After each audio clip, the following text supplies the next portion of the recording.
A four-door sedan for the boy racer inside all of us, the 2018 WRX gets a couple new performance touches to make it a little better than last year's rumbling rally-bred rocket.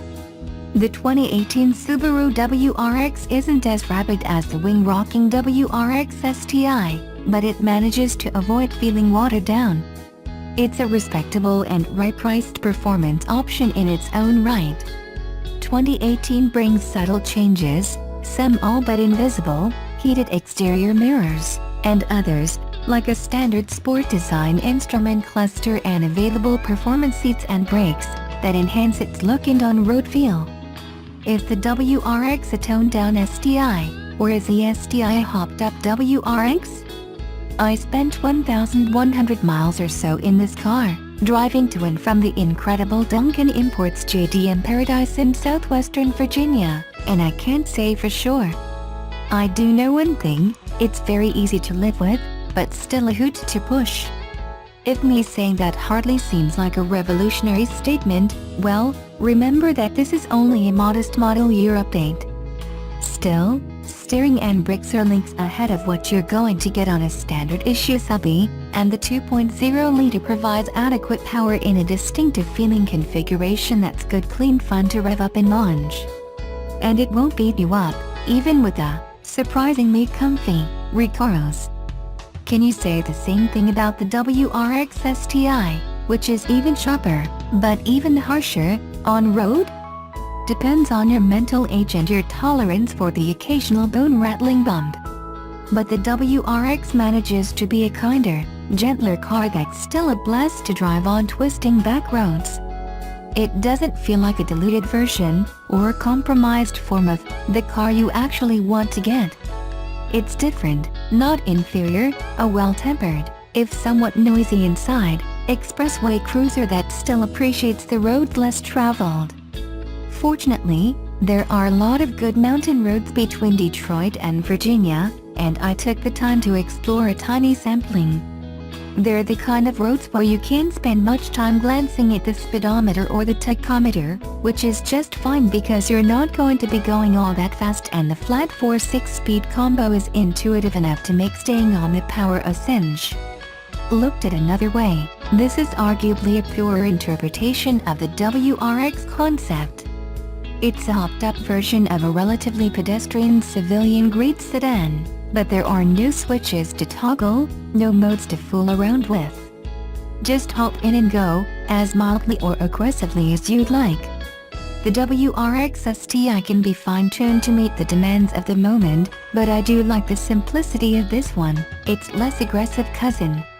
Will you notice that you're down half a liter of displacement over the STI? Sure, if you're familiar with the hotter car. The overall experience is less intense but probably easier to live with day to day. But the competition, how does it compare? Though we've acknowledged Subaru's recent interior design and quality improvement push, which has seen hard plastics replaced with nicer feeling materials, I'd still give the in-cabin edge to the competition. That's no reason to write this well-executed driver off your list, though. More fundamentally, the WRX sits in an interesting position, because it gets AWD just like the WRX STI. With the Ford Focus Street RS and the Volkswagen Golf GTIR, the junior car gets front-wheel drive and the more powerful car is AWD. Then there's the Honda Civic lineup, which offers only FWD whether you're talking C or Type R. Point is, it's a good time to be looking for slick, capable and relatively affordable performance cars. They all have different characters and are guided by different design and engineering philosophies. You'll need a test drive to figure out which one best suits you. UK residents who plan to purchase an electric vehicle, EV, next year might want to hold out for a Nissan Leaf. Energy company OVO has partnered with the automaker to allow anyone with a garage to receive a special charger that facilitates a vehicle-to-grid energy exchange. During off-peak hours, when electricity costs are low, the charger will power up batteries, and switch back to charging at the home or even selling energy back to the grid during peak hours. Essentially, this means EV owners may never have to pay to charge their eco-friendly car. In off-peak hours in the UK, electricity costs approximately 5 cents a kilowatt. At peak hours, that increases to as much as 25 cents. In other words, the value of the electricity that's stored in the battery goes up by a factor of 5, said Stephen Fitzpatrick, CEO of OVO. It provides an economic benefit for electric vehicle owners, so they get more use out of the vehicle that they've got parked in the driveway. By no means is a Nissan Leaf inexpensive. The brand new car costs £26,490, or $35,064. However, by taking advantage of OVO's new program, car owners could save thousands of dollars in energy costs in the long term. According to Fitzpatrick, the vehicle-to-grid technology is not complicated, which is why other electric car manufacturers are looking at this. He said, if it lowers the cost of vehicle ownership, if it lowers the cost of driving the vehicle per mile, I think there will be a lot of consumer demand for it, and that will translate into agreement on technical standards with other car manufacturers. As Fast Company reports, using the battery automatically in this way, instead of leaving it plugged in, is also better for its battery life. By 2021, there will be approximately 1 million electric cars on the road in the UK. If every single vehicle were to be plugged in at the same time, there would be a demand for 7 gigawatts of power, or the equivalent of 10 power stations. On the contrary, if the cars were plugged in and charging at a peak time, the power stations would be obsolete. Clearly, technology such as this is needed. And, not only will vehicle-to-grid tech help solve the challenge of providing enough electricity to the growing number of EVs, it will also save vehicle owners money.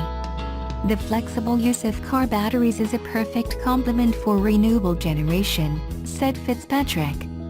You can imagine, as we see more electric vehicles on the road, we can have more and more renewable generation without compromising the grid stability. Renewable energy and electric vehicles are the perfect complement, just like oil and the internal combustion engine. The original Nissan Leaf enjoyed an enviable monopoly on the affordable electric vehicle segment when it made its debut in 2010.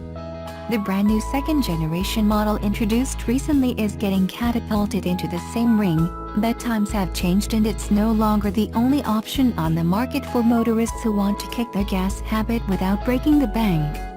One of its close rivals is the Tesla Model 3, the brand's much ballyhooed mass-market model. The Leaf and the Model 3 are a lot alike in some ways, and polar opposites in others. We break down the differences and the similarities. Tech features.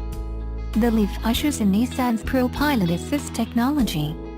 Offered at an extra cost, it's a suite of electronic driving aids designed to help out when driving becomes tedious, dangerous, or plain boring.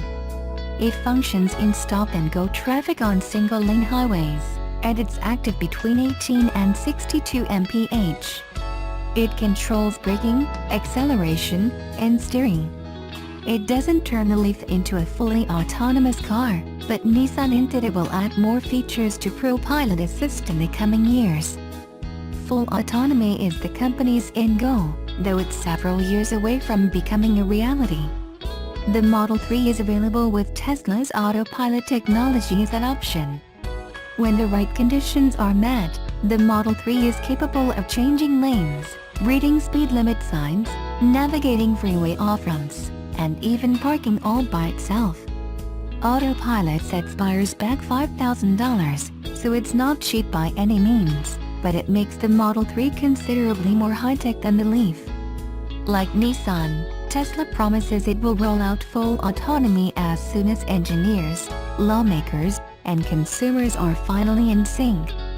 Performance and range. This is the area in which the Leaf and the Model 3 differ the most. The Leaf's Drivetrain consists of an electric motor that zaps the front wheels with 147 horsepower and 236 pound-feet of instant torque. Its 40 kWh lithium-ion battery pack only provides 150 miles of range, which is much better than the last-gen model's 107-mile range, but still not enough to tick the coveted long-range box. Nissan promises a second version of the Leaf with more power and more range will join the lineup in time for the 2019 model year. Rumors point to 200 miles of range, though nothing is official yet. Tesla has opted not to release official horsepower and torque figures for the Model 3. In its most basic configuration, the rear-wheel drive sedan offers a 50 kWh lithium-ion battery pack that delivers up to 220 miles of range. Buyers willing to spend an extra $9,000 Canadian unlock a 70 kWh battery with 310 miles of range. The Model 3 performs a benchmark 0 to 60 mph sprint in 5.6 seconds with the smaller battery, and in 5.1 seconds with the bigger unit. Nissan hasn't released performance figures for the Leaf yet. Interior and exterior design. Both EVs are well executed. The Leaf looks more grown-up and far less alien ship-esque than its predecessor, while the Model 3 adopts styling cues from the bigger Model S and Model X. Beauty is in the eye of the beholder, so we won't comment on which one looks better. The respective designs highlight the fact that, powertrain and price aside, the Leaf and the Model 3 are significantly different answers to the same question. The Leaf is a big hatchback developed with an emphasis on practicality and ease of use, and its style reflects that. The Model 3 is a compact sedan that plays the premium car to lure buyers away from the Mercedes-Benz C-Class and the BMW 3 Series, and it certainly looks the part. It's the same story when you open the door and take a peek inside the cabin.